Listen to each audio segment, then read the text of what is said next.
Pues bien, comencemos hablando un poco del origen embrionario del cuello uterino. Nosotros sabemos que el cuello uterino se desarrolla a partir de dos zonas embrionarias. La mayor parte del cuello uterino deriva de los conductos de Müller, que se fusionan en su segmento distal para formar lo que conocemos con el nombre de tubérculo de Müller. Pues bien, ese tubérculo de Müller forma una oquedad, o un vacío en su parte central, recubierto de un epitelio monocapa cilíndrico con glándulas. Bien, luego aproximadamente acerca de la semana 16 del embarazo de la vía intrauterina, la placa urogenital se extiende hacia su parte superior. Perfecto, para fusionarse con el tubérculo de Müller, formando también una oquedad central y formar la vagina rudimentaria. Pero en este caso el epitelio ya no es cilíndrico plano, sino más bien va a ser un epitelio poliestratificado escamoso. Entonces es así como se forma una parte superior con un epitelio cilíndrico y una parte inferior con un epitelio escamoso poliestratificado. Hablar de cuello uterino es tener que conocer a profundidad, conocer muy bien lo que es la zona de unión endocervical, lo que conocemos, ¿no? La unión escamocolumnar, la zona en la cual el epitelio poliestratificado deja de ser plano estratificado para pasar a ser un epitelio cilíndrico simple, glandular. Esa zona en la cual se produce este proceso va a tener una ubicación primaria o nativa. Con el transcurrir de los años de la vida de la mujer, esta unión escamocolumnar va a cambiar, va a ser otra, debido ya sea a infecciones, ya sea a inflamaciones repetidas, al pH, a los cambios hormonales.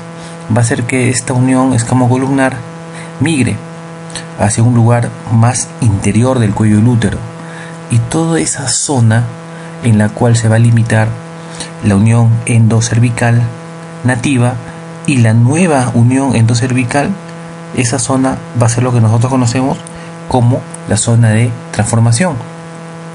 Y es importante conocer esta zona de transformación porque es a este nivel donde se van a comenzar a formar las lesiones precancerosas, las cuales conocemos con el nombre de metaplasia inmadura o displasias. Las displasias leves, displasias moderadas, displasias severas, carcinoma in situ, carcinoma invasor. Por lo que es importante conocer muy bien esta zona y los límites, ¿no? Entonces, bien, de todo este enredo de palabras, lo importante es, o que se graben ustedes, que conocemos como zona de transformación aquella zona ubicada entre la unión escamocolumnar nativa y la unión escamocolumnar nueva. Bien, eso igual vamos a ver imágenes más adelante sobre ello, con los cuales vamos a entender con mayor precisión. Bueno, aquí hay una imagen de la colposcopía, ZT, zona de transformación.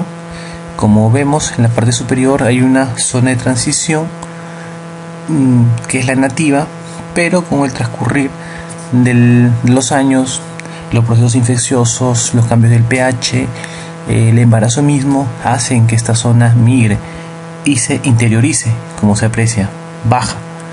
Toda esa zona limitada entre esas dos uniones escamocolumnares es lo que conocemos con el nombre de zona de transformación. Aquí hay otra imagen para que más o menos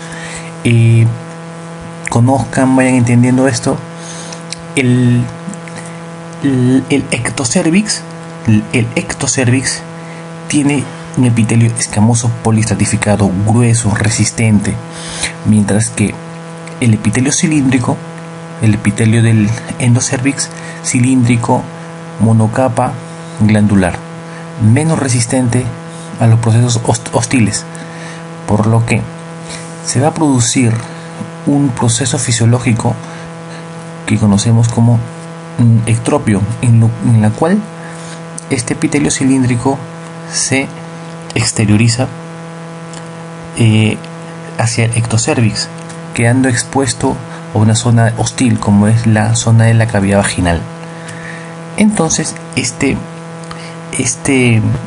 zona cilíndrica que está siendo expuesta a una zona lesiva, una zona hostil, va a sufrir inflamaciones, va a producir una serie de cambios y se va a producir a este nivel la metaplasia. ¿Qué es la metaplasia?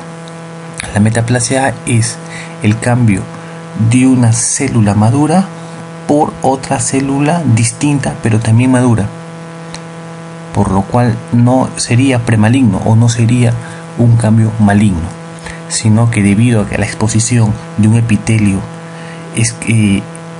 cilíndrico no preparado para una zona hostil, debido al ectropio, es reemplazado por un epitelio sí preparado para ese tipo de zonas hostiles, como es el epitelio escamoso plano poliestratificado. Y esa zona lo conocemos como zona de transformación. ¿Y qué es lo que va a favorecer que se forme esta zona de transformación? Pues bien, durante la vida, durante la pubertad, los estrógenos van a producir en el epitelio superficial del cérvix la producción o almacenamiento de gran cantidad de glucógeno.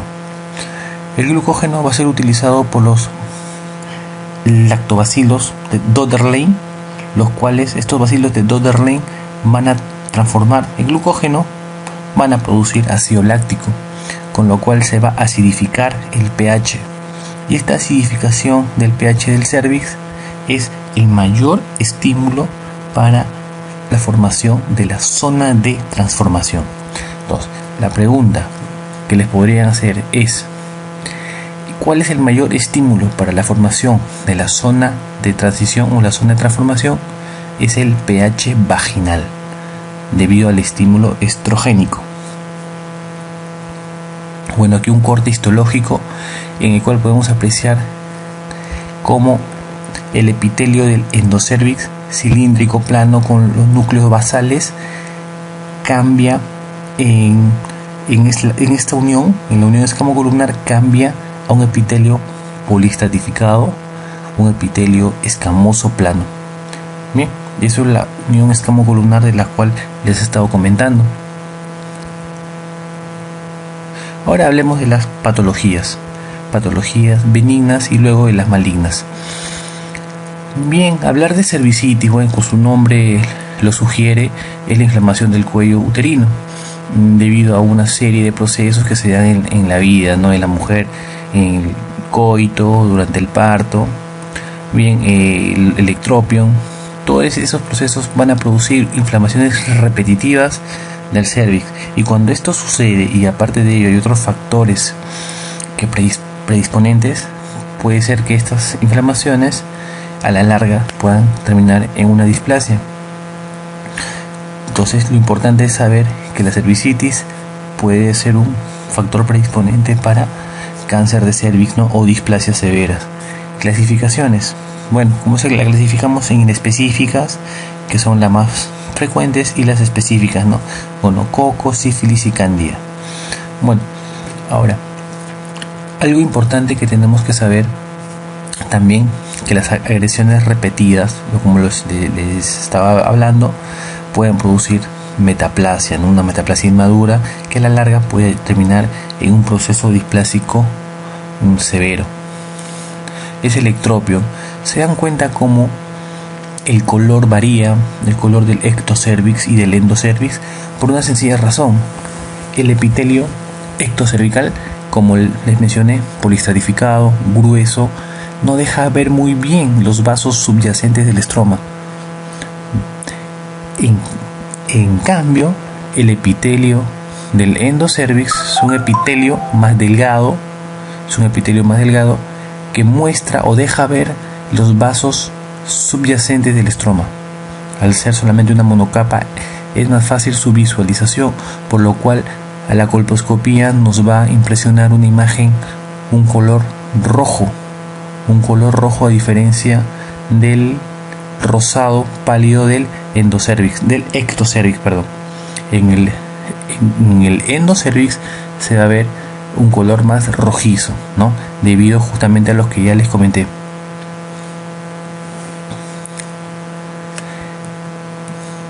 Bien, entonces, ¿qué es la metaplasia? Como les había comentado, es importante que eso quede grabado. La metaplasia es el proceso en el cual una célula madura se convierte en otra célula distinta, pero también con una maduración y diferenciación normal. Cuando este epitelio o esta célula cambia a otro tipo de célula, pero ya con una maduración o una diferenciación, no llegando a una diferenciación completa o formándose células inmaduras, eso ya no es un proceso normal, sino ya es un proceso que puede predisponernos a un proceso maligno. Entonces, la metaplasia ocurre de manera fisiológica cuando es una metaplasia madura. Células cambian llegan a diferenciarse y a madurar de manera completa. Es un proceso normal, y justo a este nivel en el cual nosotros vamos a encontrar lo que conocemos como los quistes de Nabot. Recordemos que en el endocervix esas células cilíndricas se invaginan en el estroma para dar la impresión, lo que nosotros conocemos como las glándulas endocervicales, y la obstrucción de estas glándulas endocervicales es lo que conocemos como el nombre de quistes de Nabot, que es algo normal, algo fisiológico que se encuentra en este proceso de metaplasia. De los pólipos cervicales, que es una prolongación pediculada del tejido endocervical. ¿Qué es lo que tenemos que saber de esto? Que es la tumoración del cuello uterino más frecuente. El síntoma más frecuente es el sangrado, ¿no? Está dentro de los diagnósticos diferenciales en las hemorragias uterinas anormales. Y bueno, el tratamiento es una extirpación por torsión, ¿no? Y siempre es importante la anatomía patológica, debido a que un pequeño porcentaje, del 1% aproximadamente, contienen zonas de carcinoma. Esto es lo que les mencionaban, los quistes de Nabot, que son algo que se encuentra con normalidad. Ahora hablemos ya de lo que es lo patológico, lo que no es lo normal. Entonces aquí llegamos a hablar de la displasia. ¿Y qué es la displasia? Es una alteración en la diferenciación, ¿no? Que no llega a ser tan intenso como un carcinoma in situ. Alteraciones en el núcleo, alteraciones en el citoplasma, alteraciones en la morfología celular, lo cual va a llevar a una predisposición a formarse un carcinoma in situ y luego un carcinoma invasor, por lo que la displasia ya no se considera como un proceso normal. ¿Y dónde es su origen? En más del 90% su origen es en la zona de transformación. Esa es su zona de origen con mayor frecuencia, por eso que es importante conocer esta zona de transformación, como les mencioné anteriormente. Ahora, lo curioso, lo más peligroso se podría decir de esta displasia es que la manifestación clínica inicial más frecuente de esta lesión es que es asintomática, no da ningún tipo de sintomatología, por lo que, como veremos más adelante, es importante el Papa Nicolau, ¿no? Que se haga a la mujer su chequeo preventivo. Bien, cuando hablamos de displasia o de lesión del cervix, no podemos dejar de hablar de este virus ADN, virus papiloma humano. Este virus papiloma humano se ha encontrado en más del 90% de los cánceres de cuello uterino, por lo cual su relación con dicha patología es frecuente, es una relación que tenemos que tener en cuenta, ya que al momento de estudiar un proceso displásico siempre tenemos que descartar infección por virus de papiloma humano. Este virus de papiloma humano contiene una zona genómica precoz y una zona genómica tardía. La zona genómica precoz contiene unas proteínas, sobre todo la proteína E16, la proteína E6, la proteína E7. Es la proteína E6 y E7 la que le dan este potencial de malignidad, porque este virus de papiloma humano tiene, en base a esas proteínas, tiene la capacidad de suprimir al gen supresor tumoral, el P53. Asimismo, incrementar la zona de transformación. ¿Y por qué es en la zona de transformación donde encontramos la mayor cantidad de virus papiloma humano? La respuesta es simple. el epitelio del exocervix, el polistratificado escamoso, es una zona gruesa, difícil de penetración por el virus papiloma humano, a diferencia de la zona metaplásica, que es un epitelio más delgado, en la cual para el virus papiloma humano es mucho más fácil ingresar. En cuanto a los serotipos, esto es lo que tenemos que saber de memoria. ¿Quiénes son los que producen el cáncer de cervix? En más del 72%, porque no es solamente el 16 y 18. Hay otros serotipos que te producen cáncer de cervix, pero lo más frecuente es el 16 y 18, en el 72% de los casos. Los que producen el condiloma acuminado o las verrugas carnosas de color rosado que apreciamos en la vulva, en la vagina, canal vaginal, en el cervix, eso lo produce el 6 y 11. 6 y 11, condiloma acuminado. 16 y 18, cáncer de cervix. ¿Ok? Nunca se olviden de eso, que eso es pregunta casi como algo normal, siempre viene con mucha frecuencia, por lo que no se puede fallar en responder esa pregunta que ya es muy conocida. Algo que se puede mencionar también, ya que estamos hablando del condiloma acuminado, cuando en el caso de las gestantes se aprecia estas lesiones verrucosas en el canal vaginal o en la vulva, con mucho mayor frecuencia en la vulva, uno pensaría que el parto tiene que terminar en cesárea. Pues no es tanto así, ya que el consenso y los protocolos son claros al mencionar que solamente el condiloma acuminado en una gestante es indicación de cesárea cuando obstruye totalmente el canal del parto, el canal vaginal. De lo contrario, la mejor vía del parto es la vaginal, siempre con un pequeño riesgo muy bajo de que el recién nacido pueda formar papilomatosis laríngea, ¿no? Proceso benigno, pero que podría el bebito podría contraer al momento del descenso por el canal del parto. Aunque entonces ustedes dirían, pero si esto produce el parto vaginal en condiloma, ¿por qué se le da parto vaginal y por qué solamente se espera que obstruya totalmente el canal del parto? ¿Por qué? Porque se ha demostrado que en partos por cesárea también han nacido bebitos con papilomatosis laríngea. Por lo tanto, no es indicación de cesárea, a no ser que obstruya el canal vaginal. Pues bien, regresando al tema de las displasias, entonces, como le mencioné, el 16 y 18 son los que producen el 72% de los cánceres de cervix. Ahora salió la vacuna contra el virus papiloma humano, la vacuna tetravalente y la bivalente. La tetravalente protege contra el 6, 11, 16 y 18, mientras que la bivalente solamente protege contra los serotipos 16 y 18.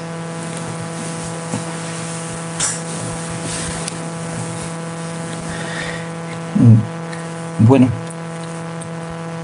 entonces es importante que ustedes memoricen esos numeritos. El virus papiloma humano. Puede ser que la paciente, al momento de contraer este virus papiloma humano, a los meses o a las décadas, pueda producirse la displasia o puede iniciar este proceso displásicos. No hay un tiempo de incubación, un tiempo de latencia, un tiempo definido. Pueden ser meses como pueden ser años. Lo que sí es recordar que el cáncer de cervix, según un 25% de casos aproximadamente, son virus papiloma humano positivo.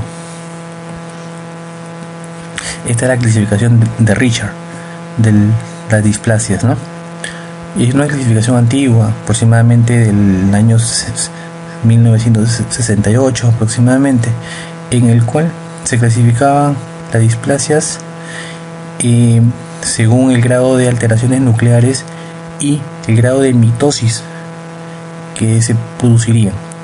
Cuando las anomalías nucleares eran leves, la mitosis celular afectaba el tercio basal del epitelio, se conocía como un NIC1. El NIC2, cuando las alteraciones nucleares ya eran un poco más llamativas, un poco más importantes, y la mitosis afectaba aproximadamente 2/3 basales. Ese es el NIC2. El NIC3 ya era una displasia severa o carcinoma in situ, respirando la membrana basal, con importantes alteraciones nucleares, importantes mitosis no habiendo una maduración ni diferenciación celular. Hay un esquemita, una imagen, cuales ustedes se pueden ir guiando y darse cuenta más o menos, interpretando cada uno de los procesos según su severidad, tomando en cuenta la mitosis y las alteraciones nucleares. Pregunta: carcinoma in situ, hasta que respeta la membrana basal. Carcinoma invasivo, cuando se rompe la membrana basal, como apreciamos en esta imagen en su parte inferior derecha, como la membrana basal ya no es respetada y comienza a invadir otras zonas, ¿no? Ahí está, para que lo tengan claro. Pues bien, luego sale otra clasificación, que es la vigente actualmente, que es la clasificación de Bethesda, ¿no? En el cual ya no se clasifica en ni leve, moderado ni severo, sino en lesión intraepitelial de bajo grado y lesión intraepitelial de alto grado. Bien, la lesión intraepitelial de bajo grado, ahí incluye los NIC1 y la coilocitosis, o sea, cuando las células del cervix están infectadas por el virus papiloma humano. Esa más el NIC1 entran dentro de la categoría de lesión intraepitelial de bajo grado, mientras que la lesión intraepitelial de alto grado estaría el NIC2 y el NIC3. Bien, aparte de ello tenemos el ascus y el agus. ¿Qué era el ascus? Células escamosas atípicas de significado incierto, y el agus, glándulas atípicas de significado incierto.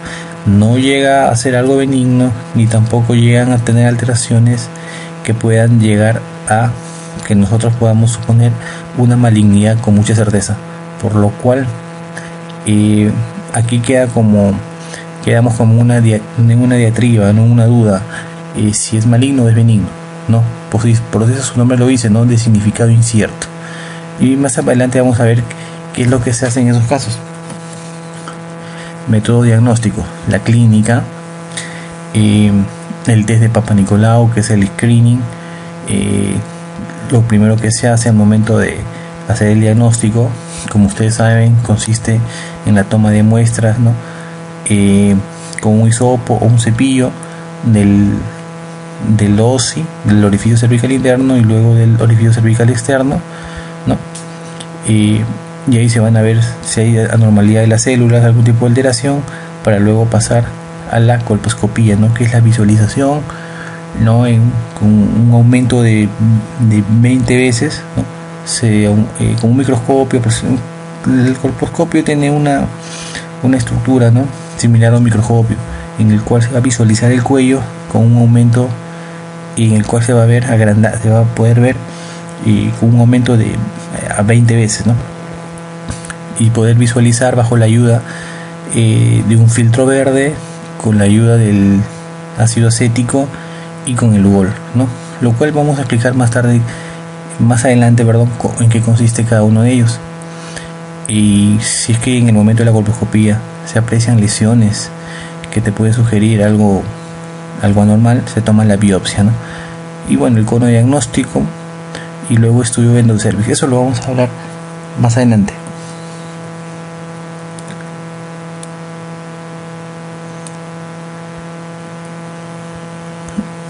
Aquí tenemos una imagen a la colposcopía, ¿no?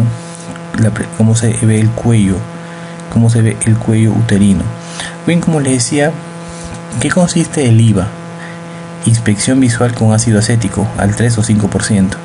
Consiste en pintar la zona cervical con este ácido acético al 3 y 5%, y las zonas sugerentes, las zonas displásicas, se van a pintar de color blanco, ¿no? Lesiones aceto blanco. ¿Por qué? Porque las lesiones displásicas, ¿cuál es el fundamento del ácido acético? Que las células displásicas tienen gran contenido de proteínas, y esta aglutinación de estas proteínas nucleares me va a dar esta coloración blanquecina, ¿ya? Debido a que tienen también mayor densidad su citoplasma, por lo cual esta coloración blanquecina va a ser más frecuente en ese tipo de células.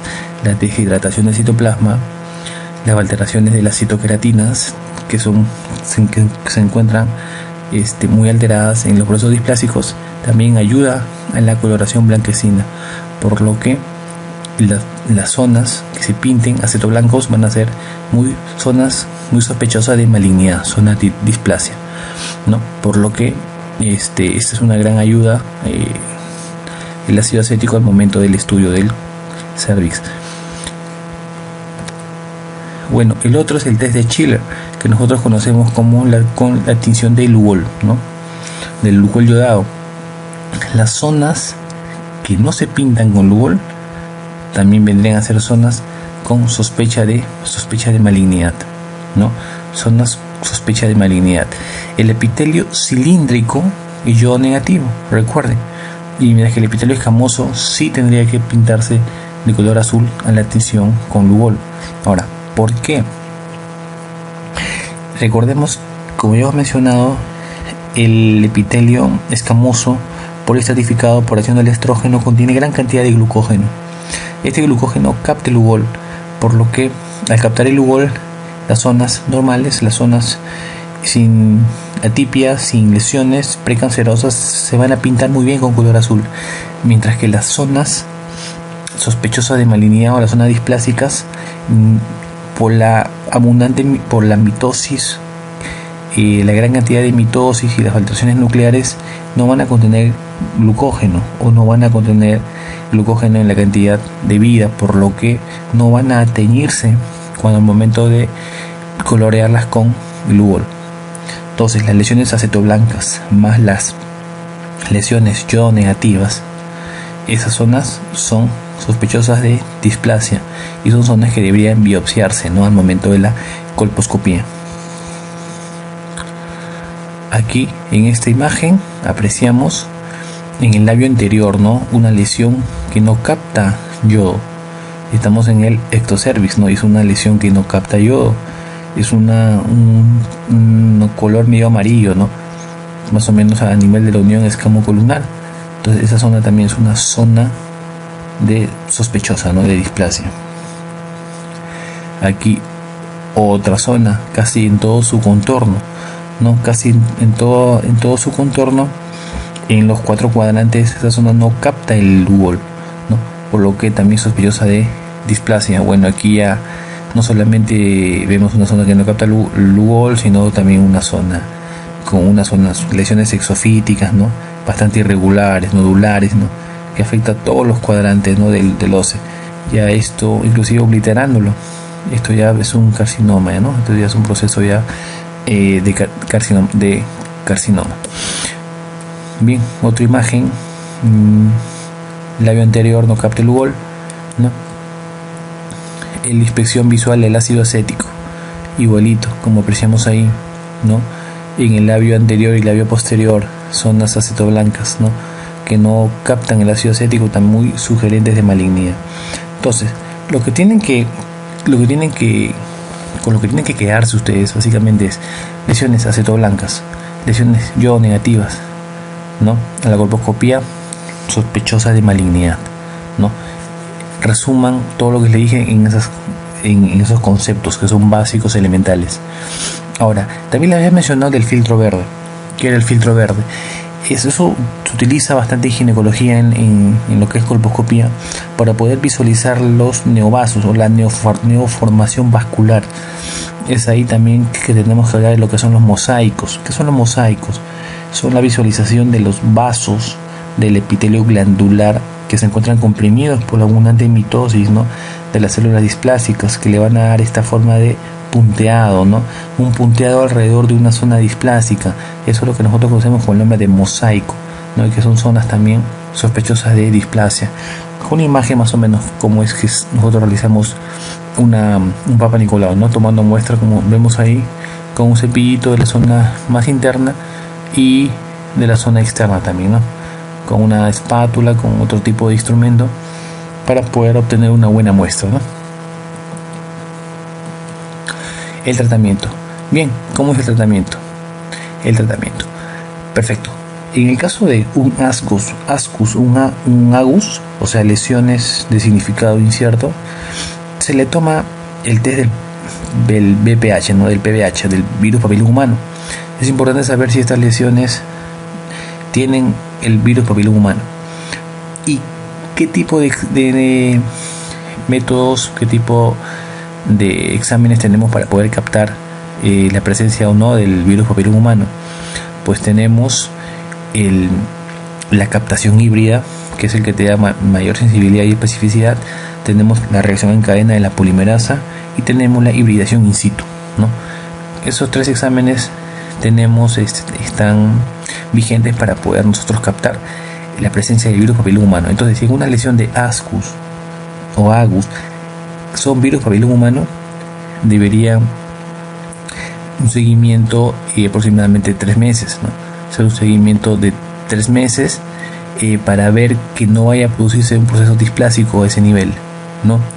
En el caso de los NIC o en el caso de los LIES de bajo grado, en el caso de los NIC 1, ¿qué es lo que se hace? Observación, nada más, observación y seguimiento en 3 meses y luego en 6 meses. Pero sin embargo, si es que se quiere hacer un tratamiento, puede hacerse una electrocoagulación o una criocirugía, ¿no? O un láser. ¿Y qué se hace en el caso de tener una lesión de alto grado? Ahí sí el tratamiento es la conización o el cono frío o el conolip, ¿no? Podría realizarse. O también la histerectomía convencional, ¿no? Eso dependiendo de los deseos genésicos de la mujer. Pero recuerdo, en el caso del LIE de bajo grado, observación, o de lo contrario, coagulación con láser, ¿no? O criocirugía. En el caso de los LIE de alto grado, que lo que se hace es la conización, ¿no? Cono frío también puede hacerse el conolip, dependiendo de la extensión de la lesión. Carcinoma invasor de cuello. Ahora pasamos a hablar ya cuando estos procesos displásicos ya avanzan a un proceso ya de carcinoma invasor, ¿no? Cuando se rompe la membrana basal. Bueno, sabemos que es una de las patologías más frecuentes en la mujer, ¿no? Junto con el cáncer de mama, por lo cual su screening o su diagnóstico precoz es muy necesario. ¿Qué factores de riesgo es importante conocer? Esto recuerden que también es frecuente en las preguntas, ¿no? De los exámenes, factores de riesgo, ¿no? Para cáncer de mama, cáncer de endometrio, cáncer de ovario, siempre nos preguntan, ¿no? ¿Cuáles son los factores de riesgo? Por ahí, en el cáncer de cervix, nunca olvidar las conductas sexuales.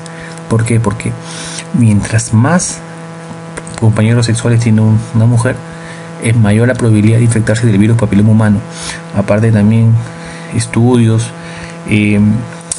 demuestran también la relación que hay entre herpes tipo 2, ¿no? El tricomona, la clamidia trachomatis, ¿no? Relacionado al cáncer de cervix. Y recuerda que dijimos también las cervicitis repetidas, ¿no? A repetición, todo ello también debido a una conducta sexual ligera podría a la larga también producir este tipo de enfermedad, ¿no? Del carcinoma de cervix. La multiparidad es algo que yo siempre les menciono. La multiparidad siempre es factor de riesgo para todo, para parto podálico, para distosia de hombros, para toda patología obstétrica o ginecológica. La multiparidad es un factor de riesgo, excepto para el cáncer de ovario, ¿no? En el caso del cáncer de ovario, más bien es un factor protector, pero casi en todo lo demás, la multiparidad es un factor de riesgo bastante conocido. La baja condición socioeconómica, debido a los bajos recursos, la baja accesibilidad a exámenes de screening precoces, también llevarían a estas personas ser más proclives, ¿no? A padecer cáncer de cervix, ¿no? Bajo nivel educativo, casi por el mismo mecanismo que la baja condición socioeconómica, podrían llevar también a predisponer al cáncer de cervix, ¿no? El tabaco siempre factor de riesgo, ¿no?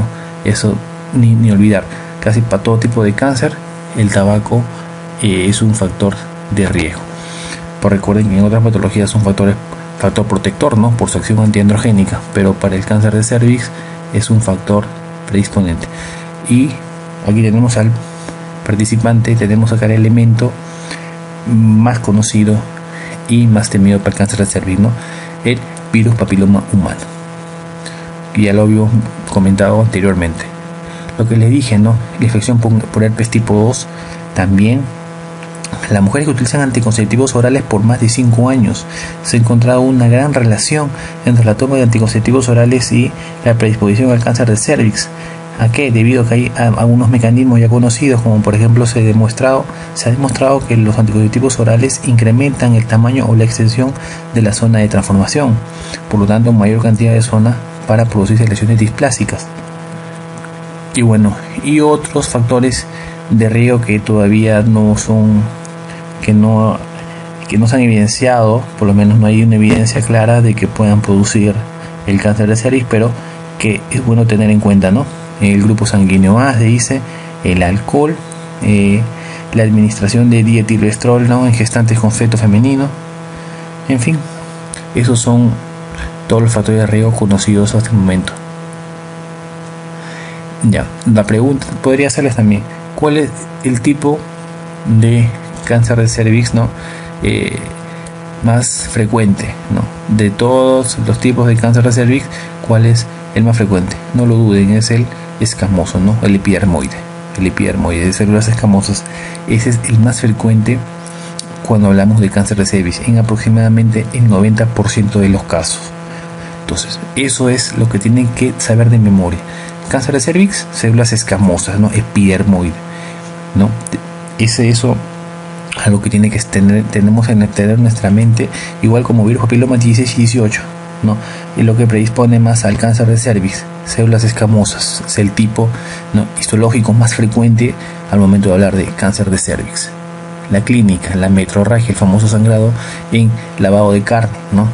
Y cuando ya llega a estadios avanzados con un olor pestilente, ¿no? Cuando se extiende, ¿no?, hay de extensión local, la vagina, recto, a vejiga, puede cursar también con disuria, hematuria, rectorragia, estreñimiento, fístulas, ¿no? Más adelante vamos a ver el estadiaje, ¿no?, el estadiaje clínico del cáncer de cervix. Bueno, acá otra lesiones, vemos ahí lesiones en mosaico, lesiones acetoblancas. ¿Cómo se disemina el cáncer de cervix? Lo más frecuente, la invasión por continuidad, agarra rápidamente la vagina, ¿no?, los fondos del saco vaginal, los parametrios, y cuando agarra los especios parametrales es lo que conocemos con el nombre de pelvis congelada. El estadiaje clínico es importante conocer porque es el mayor factor pronóstico, ¿no?, al momento de tratar el cáncer de cervix. El estadio 0, carcinoma in situ, respeta membrana basal. El estadio 1, microscópico, una lesión confinada al cuello. 1A microscópico, 1B ya es macroscópico. El 1A a la vez se divide en 1A1 y 1A2. 1A1, evidencia microscópica, invasión del estroma, o sea, en vertical hasta 3 milímetros y en horizontal hasta 7 milímetros. El 1A2 en vertical hasta 5 milímetros, en horizontal hasta 7 milímetros. En el 1A1, entonces, no olvidar, la invasión en profundidad es hasta 3 milímetros y su extensión hasta 5 milímetros. Mientras en el 1A2, la lesión estromal es hasta 5 milímetros y la lesión horizontal de 5 a 7 milímetros. En el 1A1, el tratamiento de elección es el cono, ¿no? Es el cono con bordes libres. Es el tratamiento del gold estándar. O también podría realizarse una histerectomía convencional extrafacial. Mientras que ya en el 1A2 ya la conducta terapéutica cambia, ¿no?, como lo vamos a hablar más adelante. Pero en el 1A1 la conización va muy bien, ¿no?, con una eficacia resolutiva muy alta. Entonces aquí ya lo entendemos mejor. El 1A1, ¿no?, vemos ahí en la imagen cómo profundiza, pero no pasando los 3 milímetros, mientras que su extensión no pasa de los 7 milímetros, mientras que en el 1A2 profundiza hasta 5 milímetros y la extensión pasa a los 7 milímetros. Aquí otra imagen del estadio 1A1. Recuerden, aquí el tratamiento de elección es el cono. En el 1A2 hasta 7 milímetros superficial, mayor de 7 milímetros, mientras que en estromal, invasión estromal, 5 milímetros. En el 1B la lesión ya es macroscópica, ya es visible macroscópicamente, ¿no?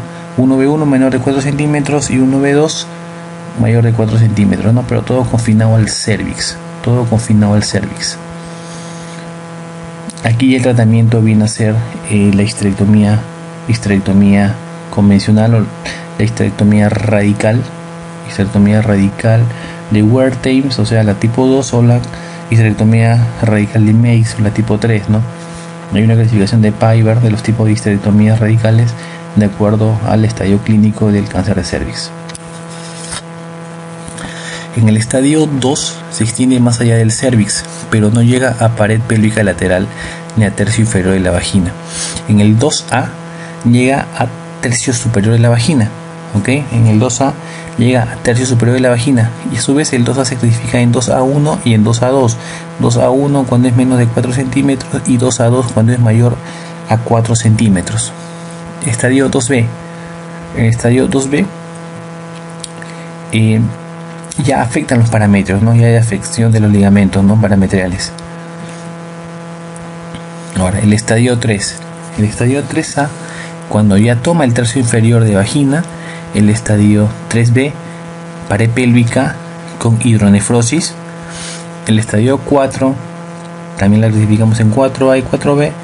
Mucosa, con el 4A cuando agarra mucosa vesical, mucosa rectal, y la 4B, metástasis a distancia, ¿no? Ya en estos estadios el tratamiento ya de elección viene a ser la quimioterapia, ¿no? O la radioterapia.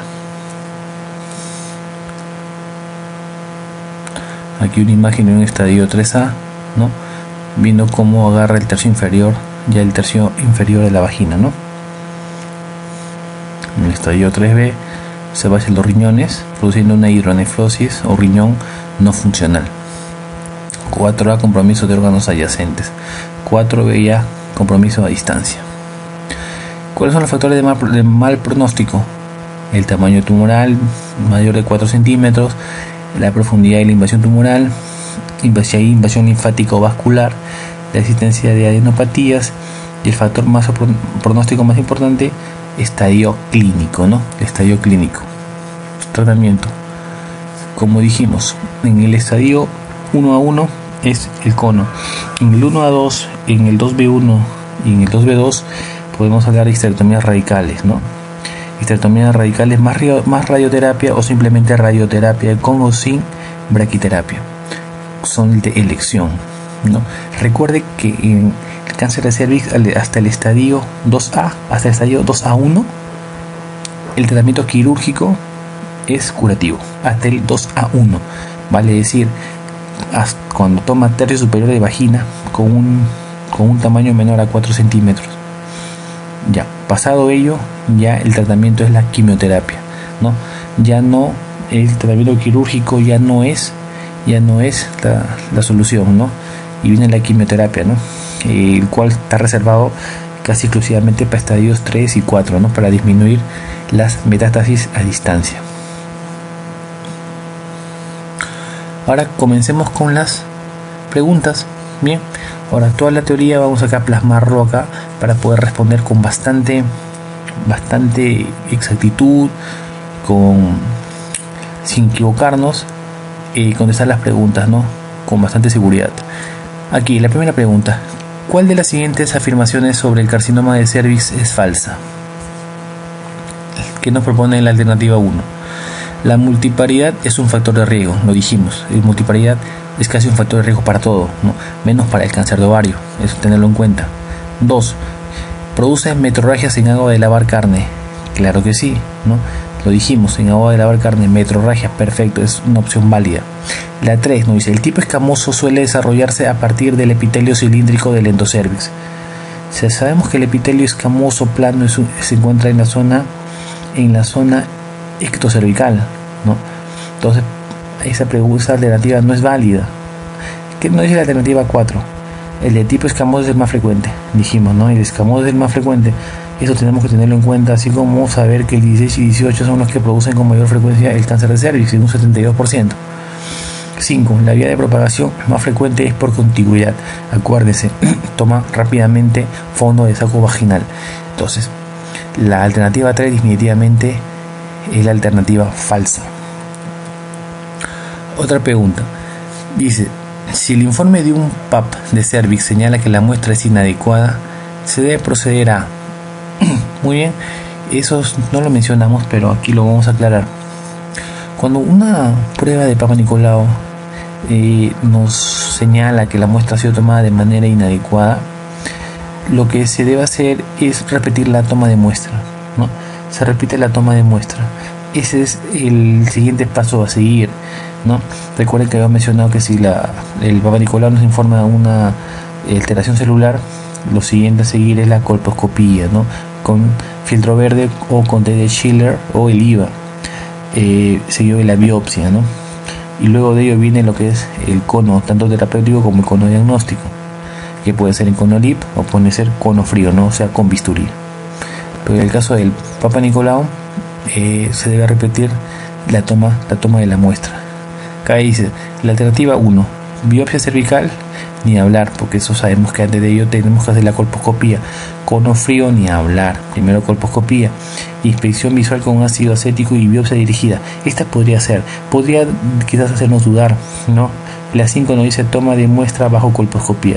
También podría ser, ¿no? Pero en los protocolos está indicado que después de un PAP inadecuado, lo que se debe hacer es repetir la muestra. En caso de que cuando decimos que una colposcopía ha sido exitosa, cuando logramos ver la unión escamocolumnar nueva, o sea, la que está más en el interior del cervix.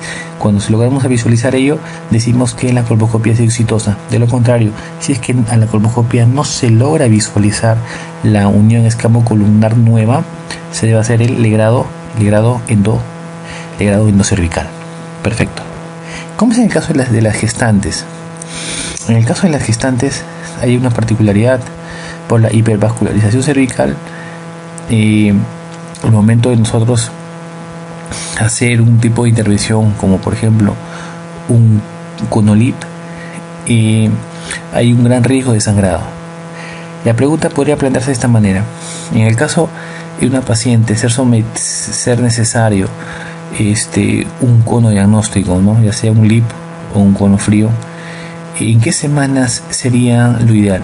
Pues bien, la bibliografía nos indica que entre las 14 y 20 semanas son las semanas ideales para realizar un conolip, ¿no? Un cono diagnóstico o terapéutico.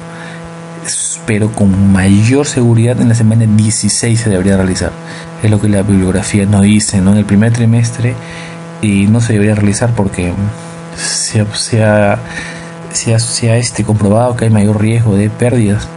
Y mientras más avanza la gestación al tercer trimestre, mayor riesgo de sangrado. Por eso que entre las 14 y 20 semanas es el mejor momento para tomar una muestra de cono, un conolip o un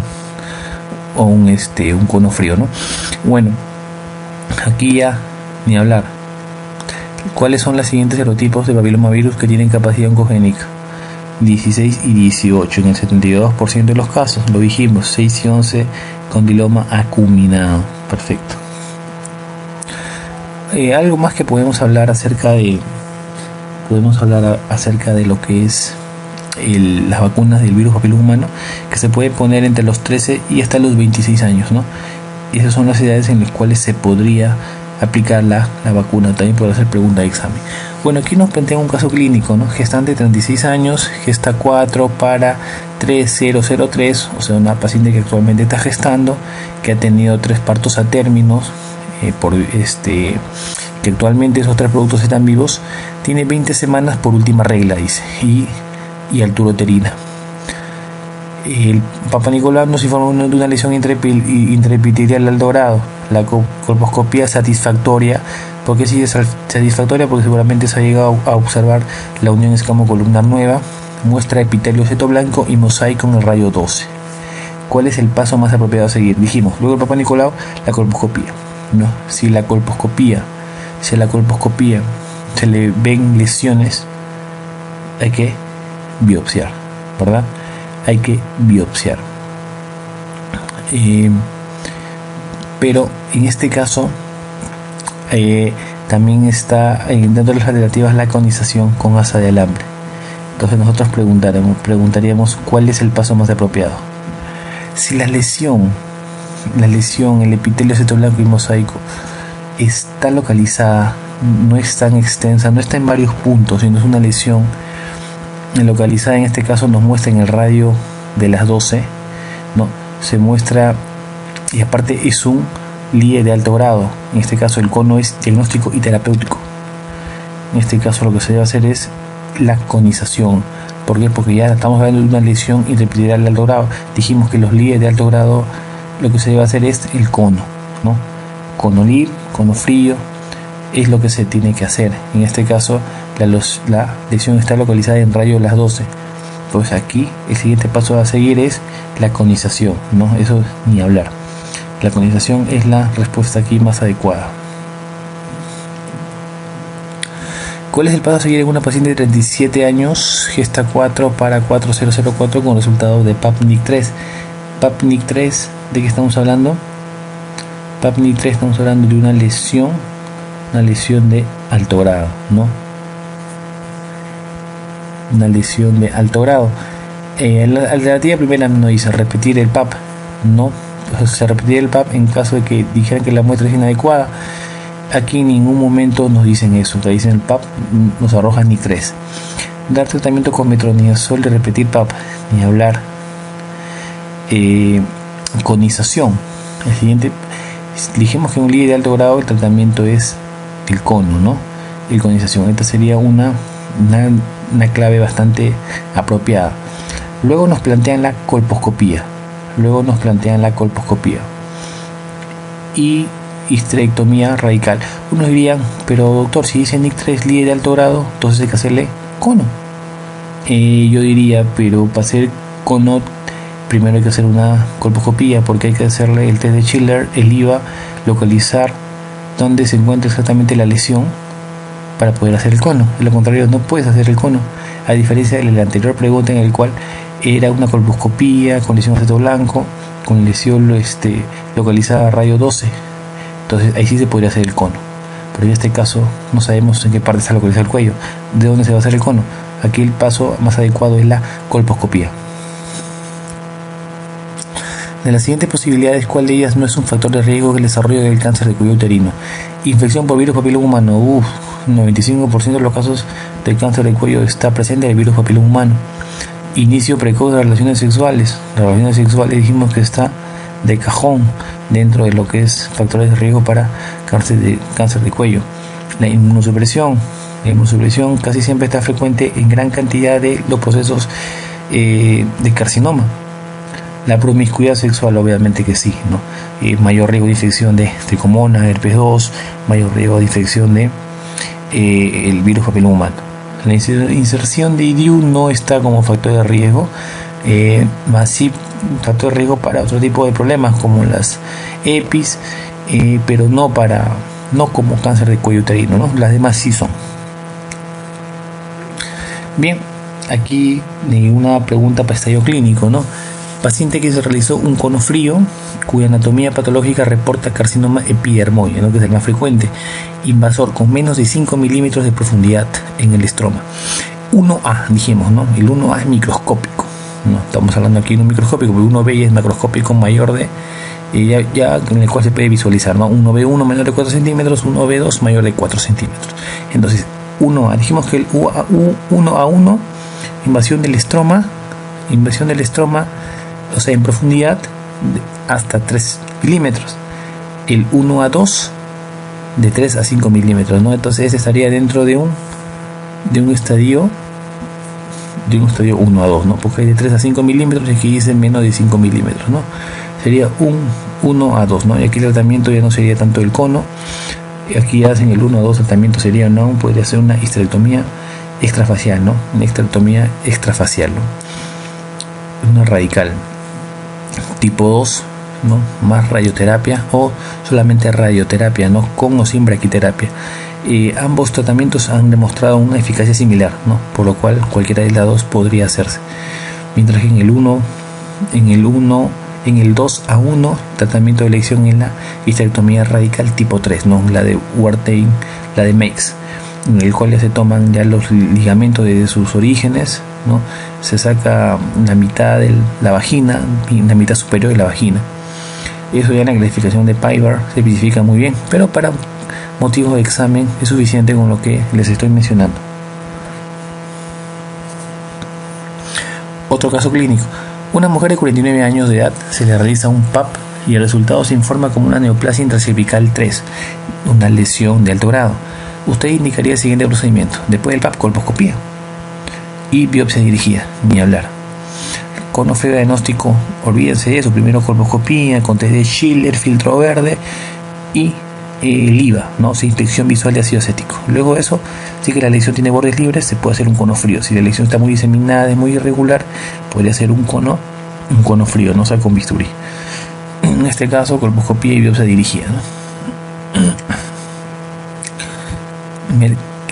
¿Qué es la metaplasia escamosa? Dijimos el cambio de un epitelio maduro por otro epitelio diferente, pero también con una maduración y diferenciación normal, ¿no? En este caso, el epitelio cilíndrico simple glandular es reemplazado por un epitelio escamoso, ¿no? La clave A es la respuesta. Aquí, estadiaje clínico, ¿no? Paciente de 40 años que viene con sangrado postcoital desde hace 2 semanas. Al examen pélvico, cervix ulcerado, hipertrófico, sangrante, poco móvil, cuerpo uterino 6 centímetros, anexos no palpables al tracto rectal, útero duro con parametrios tomados en sus 2/3 internos. El diagnóstico clínico es, cuando hablamos de parametrios tomados, ¿de qué estamos hablando? Parametrios tomados, y estamos hablando de un estadio. Repasemos nuevamente: 1A1 microscópico, 1B macroscópico. Estadio 1A1 en profundidad hasta 3 milímetros y en horizontal, o sea en extensión superficial, de 5 a 7 milímetros. 1A2 en profundidad de 3 a 5 milímetros, mientras que en horizontal la extensión es hasta mayor de 7 milímetros, ¿no? Ahora, en el estadio 2B, tenemos el 1B, el 1B1, una lesión ya macroscópicamente evidente, menor de 4 centímetros, y 1B2 mayor de 4 centímetros. En el estadio 2, en cáncer de cervix estadio 2, ya vemos que en el 2A se toman los parámetros, ¿no? Mientras que en el 2A toma de tercio superior de vagina, ¿no? Tercio superior de vagina, y en el 2B ya toma de parámetros, ¿no? Entonces aquí nos informan que al tracto rectal se encuentran los parámetros tomados. Entonces aquí ya estamos hablando de un cáncer de cervix estadio 2B.